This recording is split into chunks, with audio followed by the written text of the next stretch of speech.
பழனி திக்ர் மஜ்லிஸ். السلام عليكم ورحمة الله وبركاته. نحمده ونصلي على رسوله الكريم. أما بعد، قال الله تعالى في القرآن العظيم والفرقان المجيد: أعوذ بالله من الشيطان الرجيم. بسم الله الرحمن الرحيم. ومن يتوكل على الله فهو حسبه. صدق الله العظيم. அனைத்து புகழும் அல்லாஹ் ஒருவனுக்கே உண்டாவதாக.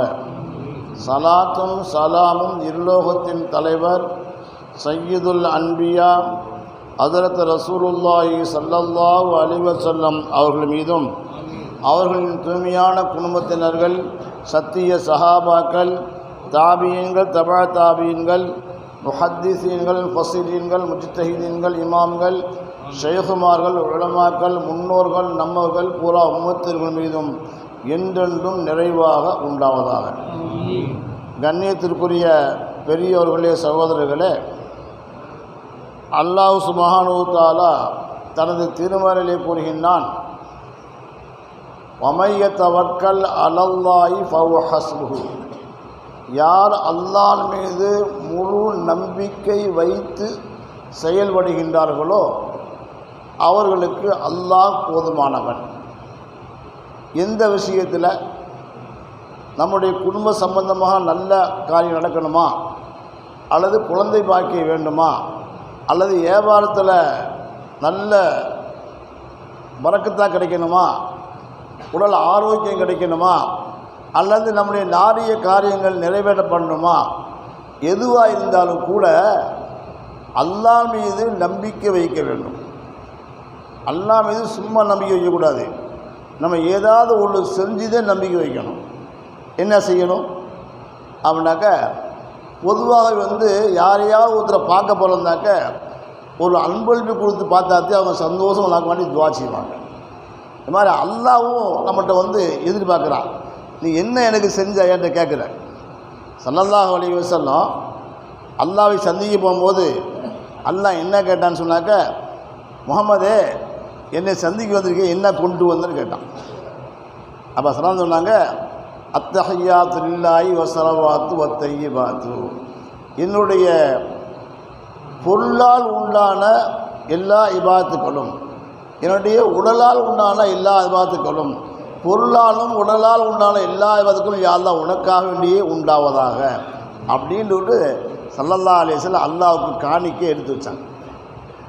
அப்போ காணிக்கை எடுத்ததுக்கு பின்னாடி அல்லாஹ் சொன்னான், அஸ்ஸலாமு அலைக்கும் வரஹ்மத்துல்லாஹி வபரகாத்துஹு. அல்லாஹ் சொன்னான், அஸ்ஸலாமு அலைக்கும் ஐயுஹன் நபியு வரஹ்மத்துல்லாஹி சொன்னான்.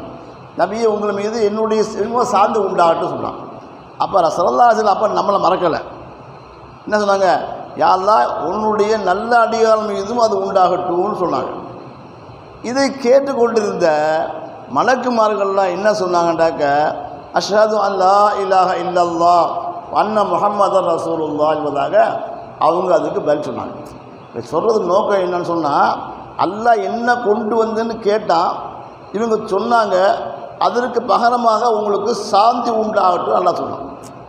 அதே போல் தான் நம்ம ஏதாவது ஒரு காரியம் நமக்கு நடக்குன்னு சொன்னாக்க அல்லாஹ்வுக்கு நம்ம ஏதாவது செய்யணும். என்ன செய்யணும் அப்படின்னாக்க, குறைஞ்சது 2 ரக்காத்து தொழுது கேட்கணும், அல்லது தர்மம் செஞ்சிச்சு கேட்கணும், அல்லது நோன்பு வச்சு கேட்கணும். இது ஏதாவது ஒன்று வச்சு கேட்டால் தான் அல்லாஹ் என்ன நமக்கு திரும்பி பார்ப்பான். யா அல்லாஹ் உனக்காண்டி நான் 2 ரக்காத்து தொழுதேன், அதனால் இப்போ உன்கிட்ட கேட்குறேன். உனக்காண்டி நோன்பு வச்சேன், உன்கிட்ட கேட்குறேன். உனக்காண்டி தர்மம் செஞ்சேன், கேட்குறேன்.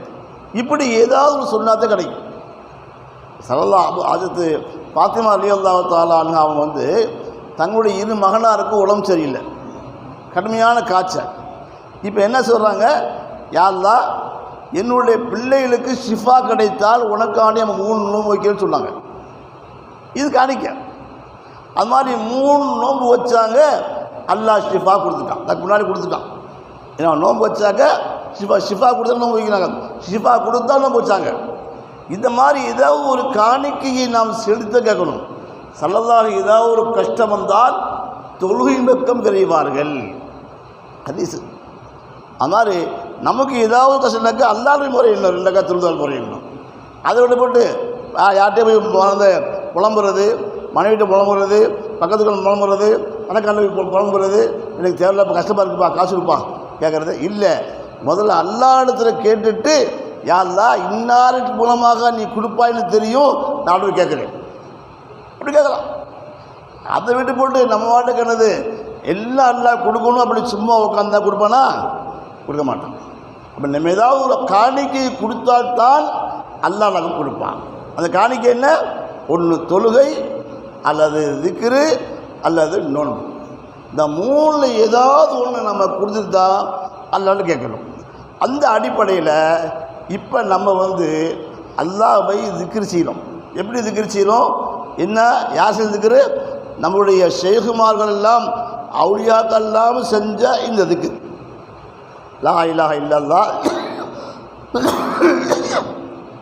இல்லல்லாஹ் அல்லாஹு அல்லாஹ் அல்லாஹ் அல்லாஹ் நாலு திக்ரு தான். இதத்தை எல்லா ஷேகுமார்களும் ஸல்லல்லாஹு அலைஹி வஸல்லம் அவர்களும் செய்தார்கள்.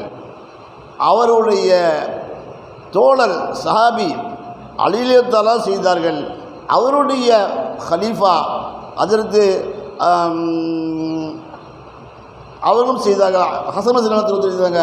அவங்களுடைய ஹலீஃபா எழுதாங்க ஹஜ்ரத் வாஹித் இப்னு ஸைத் ரலியல்லாஹு செஞ்சாங்க.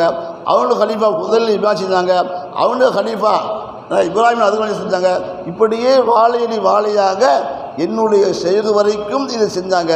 இப்பொழுது நம்மளும் செய்கிறோம். இது அந்த தொடர்புள்ள திக்ர். பொதுவாக பள்ளிவாசல் செய்யக்கூடிய திக்ருங்கிறது கடமை, அது செஞ்சு ஆகணும். இல்லைன்னா நிர்வாக சாலைக்கு வந்துடுவாங்க, அது வேறு விஷயம்.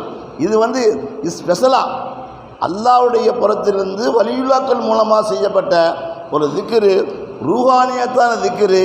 இந்த திக்ரில் வந்து நல்லவர்கள் ஆஜராகுவார்கள். ஏன்னாக்க இது நம்ம செய்யக்கூடிய திக்ர் அல்ல, அவங்க தொன்று தொட்டு செய்து வந்த திக்ரு, அவர்களை நினைத்து பார்த்து செய்யக்கூடிய திக்ரு, அவுலியாக்களுடைய சகவாசத்தில் இருக்கக்கூடிய திக்ரு. அந்த திக்ரை நம்ம செய்ய வந்திருக்கிறோம்.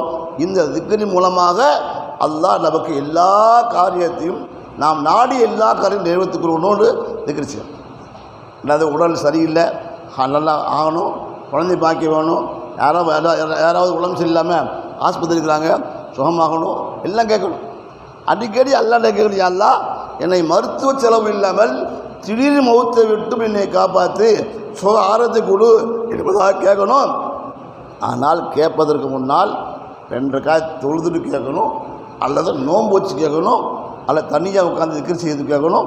இவைகள்லாம் செஞ்சுட்டு கேட்டவன்னு சொன்னால் நிச்சயமாக அல்லாஹ் சுப்ஹானஹு வ தஆலா நம்முடைய காரணங்கள் நிறைவேற்றி கொடுப்பான். அப்படி செஞ்சுக்கலாங்களா? அதுக்கு முன்னாடி சொல்லிட்டாங்க. அதனால் அதிகமாக திக்ர் செய்வோம் இன்ஷா அல்லாஹ். ஸலவாத் பற்றி முதல்ல அல்லாஹும்ம